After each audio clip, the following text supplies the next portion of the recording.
Le pas de la mutualité est courageux. Il nous a demandé d'ouvrir un coffre, d'exposer une part d'ombre. Mais il y a un danger à cet endroit précis, un danger subtil, mais mortel. Le danger de rester défini par la chose exposée, de quitter un moment de confession en se disant quelque chose du genre « je suis l'impur ». Je suis le menteur, je suis le faible, je suis celui qui doute.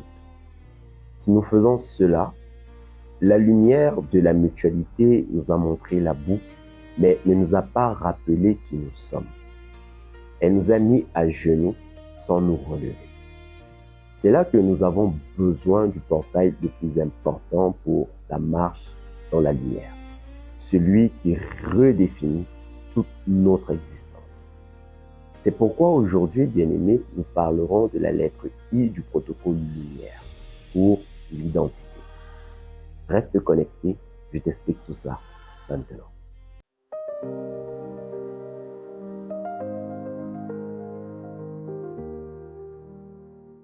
Imaginez un prince, un vrai prince, né dans un palais, destiné à régner. Mais un jour, il est kidnappé. Des hommes mauvais l'emmènent loin de son royaume.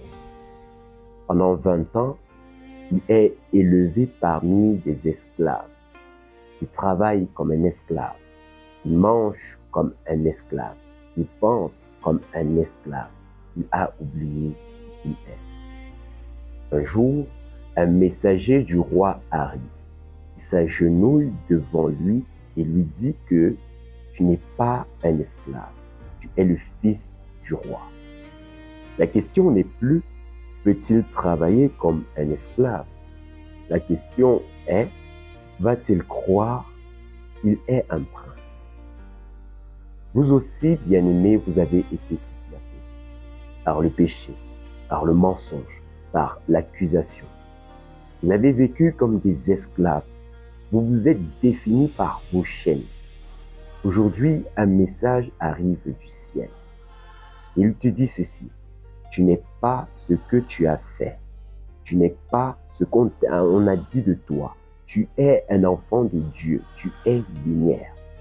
La question n'est pas peux-tu encore pécher? La question est vas-tu croire qui tu es vraiment?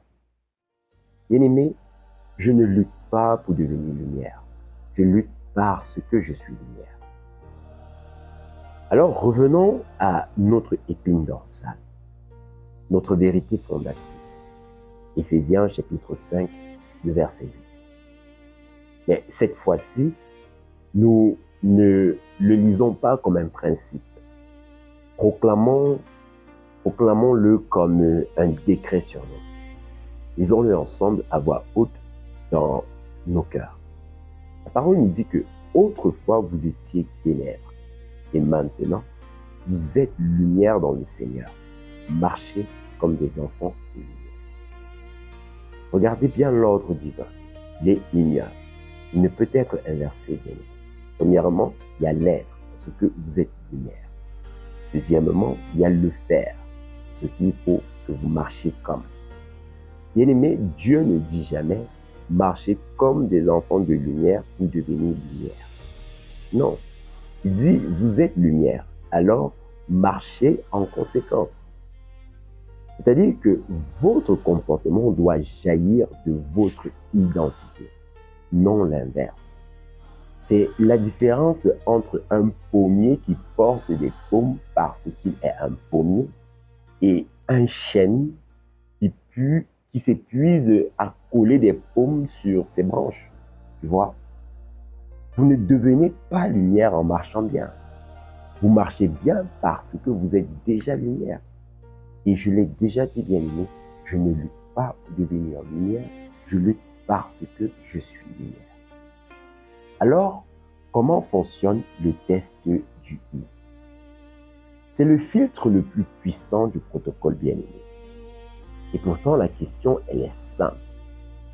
Cette action, cette parole, cette réaction, cette pensée, est-elle cohérente avec le fait que je suis lumière en Christ?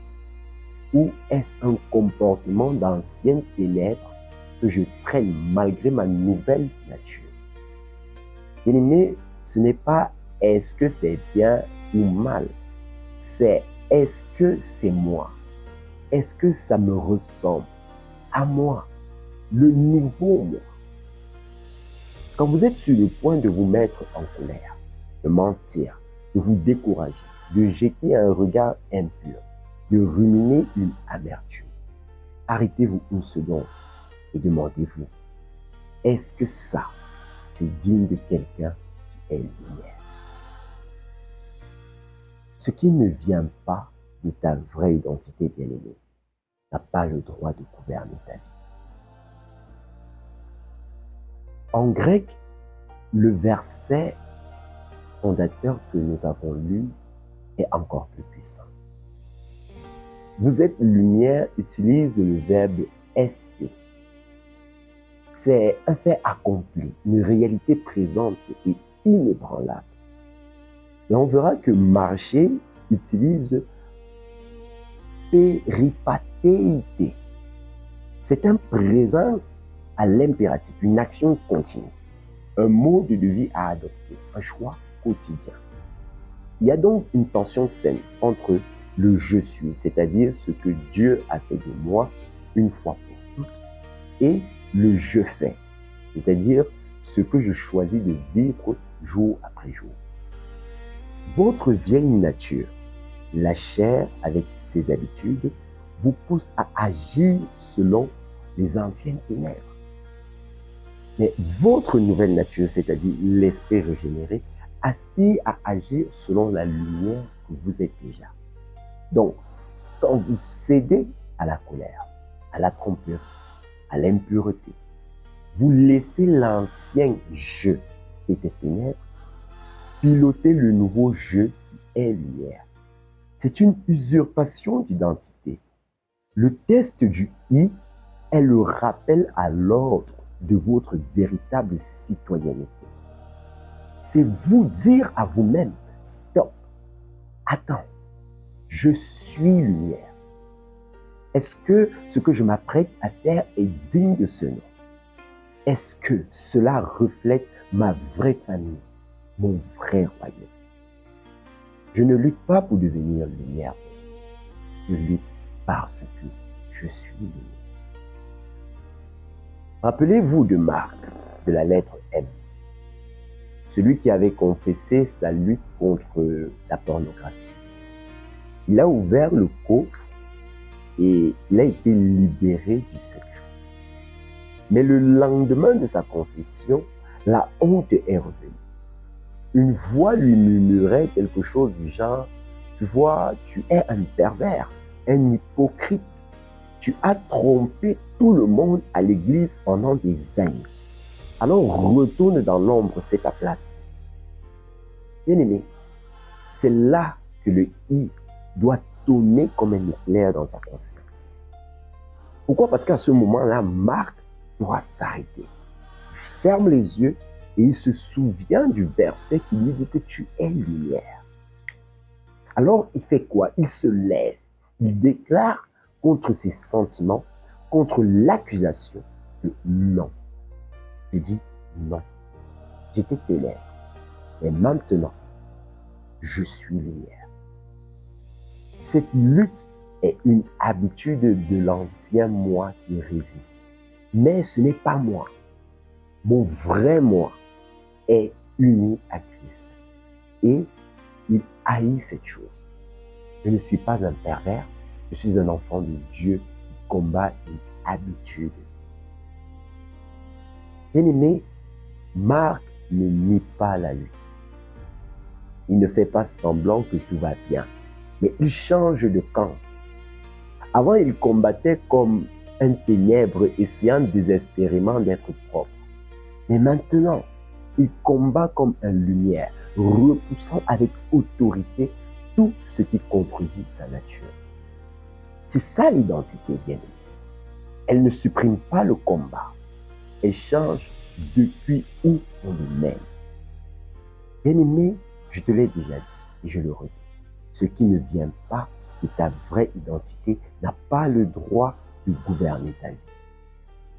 Alors, voici la question de confrontation, celle qui peut briser les cycles de condamnation qui durent depuis des années. Est-ce que je définis mon identité par mes échecs ou par le décret de Dieu sur ma vie?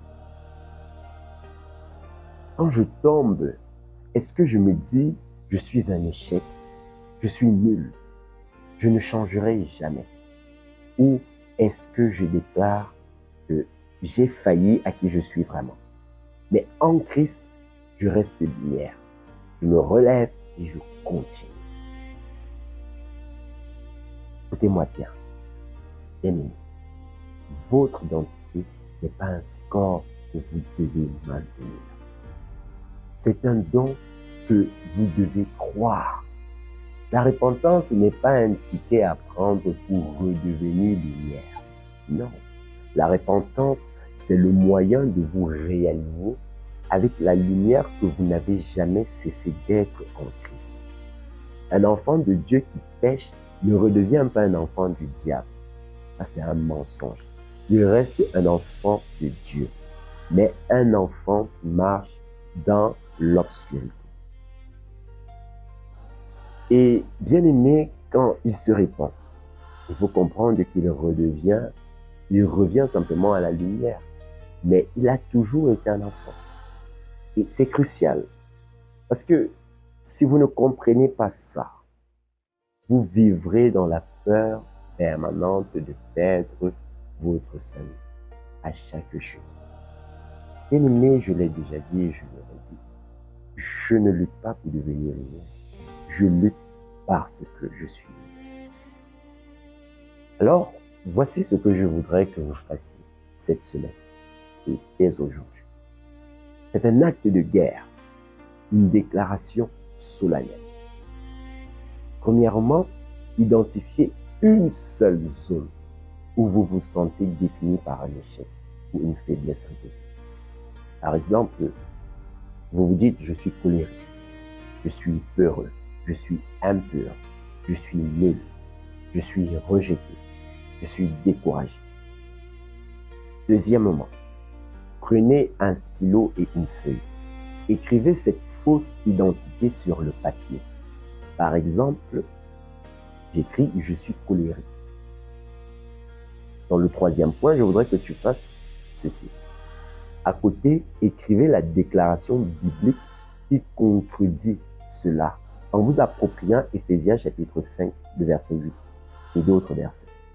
Je prends un exemple et des exemples même. Au lieu de « je suis colérique », écrivez à côté « je suis lumière ». La paix de Christ est mon arbitre. Je rejette l'esprit de colère. Au lieu de « je suis peureux », à côté écrivez « en Christ je suis lumière ». Dieu ne m'a pas donné un esprit de peur, mais de puissance, d'amour et de sagesse. 2 Timothée 1, 7. Alors je rejette l'esprit de peur. Au lieu de « je suis impur », écrivez à côté « en Christ je suis lumière ». Je suis lavé, purifié, saint. Mon corps est le temple du Saint-Esprit, alors je rejette l'esprit d'impureté. Au lieu de « je suis rejeté », à côté écrivez ceci. En Christ, je suis lumière. Je suis accepté dans le bien, aimé.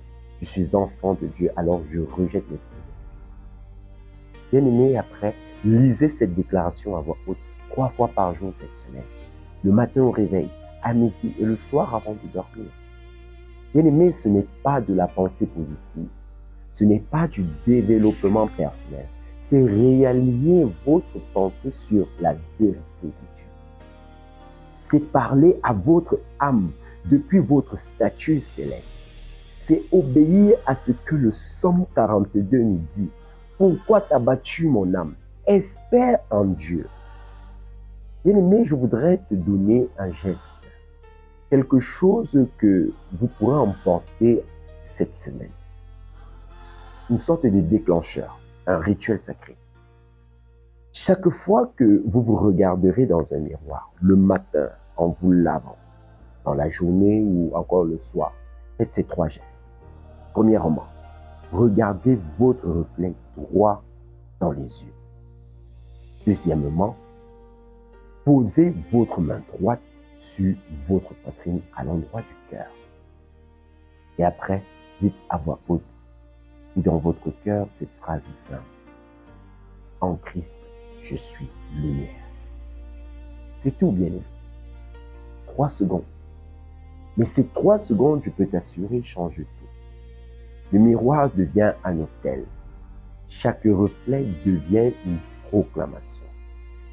Votre main sur votre cœur vous rappelle que cette vérité n'est pas dans votre tête seulement, mais dans le centre de votre être. Et quand le menteur, Satan, viendra vous accuser, quand la honte voudra vous définir, vous aurez ce réflexe. Vous vous direz, vous vous regarderez, vous poserez votre main et vous vous rappellerez qui vous êtes. Bien-aimés, si vous voulez vous libérer des fausses identités, je vous invite à prier avec nous. Prions ensemble. Père céleste, je te remercie, car tu ne m'as pas appelé à devenir lumière à force d'effort. Tu as fait de moi lumière par grâce en Jésus-Christ. Et aujourd'hui, je renonce à me définir par mes échecs. Je renonce à porter des étiquettes que l'ennemi a collées sur moi. Je ne suis pas un colérique, je suis un enfant de paix. Je ne suis pas un peureux, je suis un enfant de puissance. Je ne suis pas un impur, je suis un enfant saint. Je ne suis pas un rejeté, je suis un enfant bien-aimé. Seigneur mon Dieu, mon roi, apprends-moi à vivre à la hauteur de ce que je suis. Quand je tombe, je t'en supplie, relève-moi. Quand j'oublie, rappelle-moi. Et chaque fois que je me regarderai dans un miroir, que ce soit un rendez-vous avec toi, que ma main sur mon cœur me rappelle que ta vérité habite en moi. Dans le nom puissant et souverain de Jésus-Christ. Amen. Amen. Amen. Bien-aimé dans le Seigneur, sache ceci. Tu n'es pas ce que tu as fait. Tu n'es pas ce qu'on dit de toi. Tu es ce que Dieu a dit et il ne change pas d'avis. Mais attention, cette déclaration d'identité, aussi puissante soit-elle, n'est pas une incantation passive. Elle a une conséquence immédiate. Elle vous enrôle dans un combat. Pourquoi? Parce que si vous êtes lumière, alors vous avez un ennemi qui sont les ténèbres. Vous êtes lumière. Vous ne pouvez pas être neutre. Une fois que vous proclamez « Je suis lumière », vous devez immédiatement demander « Alors, qu'est-ce qu'un enfant de lumière fait dans cette situation? Quelle arme utilise-t-il » Bien-aimé, vous passerez de la déclaration statique à l'action stratégique, de l'identité à l'équipement, de la position à la mission. C'est pourquoi le protocole nous conduit naturellement du I au E, ou équipement. Parce qu'on ne déclare pas être un soldat pour rester en tenue de ville. On endosse son armure. Alors, préparez-vous au passage à l'action. Dans le prochain épisode, nous entrerons dans le terrain du combat concret. Que Dieu vous bénisse dans le nom puissant de Jésus-Christ.